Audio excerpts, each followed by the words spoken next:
సభ్య సమాజం తలదించుకునేలా నాపై జరిగిన మాటల దాడిని ఖండిస్తూ నాకు అండగా నిలబడిన తెలుగుదేశం కుటుంబ సభ్యులకు, ప్రజానీకానికి ప్రత్యేక ధన్యవాదాలు తెలియజేస్తున్నాను. ఈ కష్ట సమయంలో నాకు అండగా నిలబడిన సీఎం నారా చంద్రబాబు నాయుడుకి, రాష్ట్ర విద్యాశాఖ మంత్రి నారా లోకేష్, డిప్యూటీ సీఎం పవన్ కళ్యాణ్కి, మంత్రులకి, నాయకులకి, ప్రజాప్రతినిధులకు, మహిళలకు, పత్రికా విలేకరులకు, మీ వేమిరెడ్డి ప్రశాంతి రెడ్డి ప్రత్యేక ధన్యవాదాలు తెలియజేస్తున్నాను.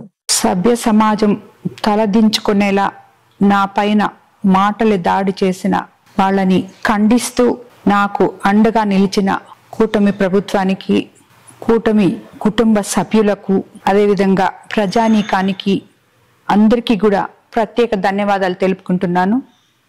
అదేవిధంగా ఈ కష్ట సమయంలో నాకు అండగా నిలిచిన సీఎం చంద్రబాబు నాయుడు గారికి, రాష్ట్ర విద్యాశాఖ మంత్రి లోకేష్ బాబు గారికి, అదేవిధంగా ఉప ముఖ్యమంత్రి పవన్ కళ్యాణ్ గారికి ప్రత్యేకంగా ధన్యవాదాలు తెలుపుకుంటున్నాను.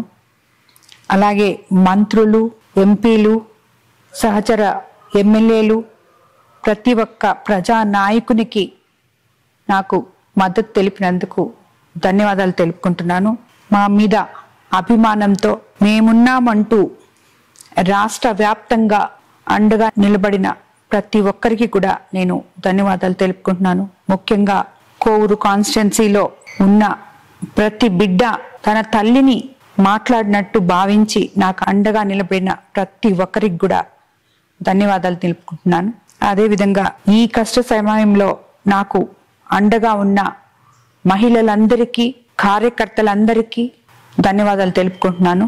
అన్నిటికన్నా ముఖ్యంగా ఈ విషయాన్ని నిష్పక్షపాతంగా ప్రజలకు తెలిపిన మీడియా మిత్రులకు అందరికీ, ప్రింట్ అండ్ ఎలక్ట్రానిక్ మీడియా మిత్రులకు అందరికీ కూడా ధన్యవాదాలు తెలుపుకుంటున్నాను. వీటన్నిటికీ మించి నాకు మనోధైర్యాన్నిచ్చి నిత్యము నన్ను ముందుకు నడిపిస్తున్న దైవ సమానులైన వేమిరెడ్డి ప్రభాకర్ రెడ్డి గారికి ధన్యవాదాలు తెలుపుకుంటున్నాను.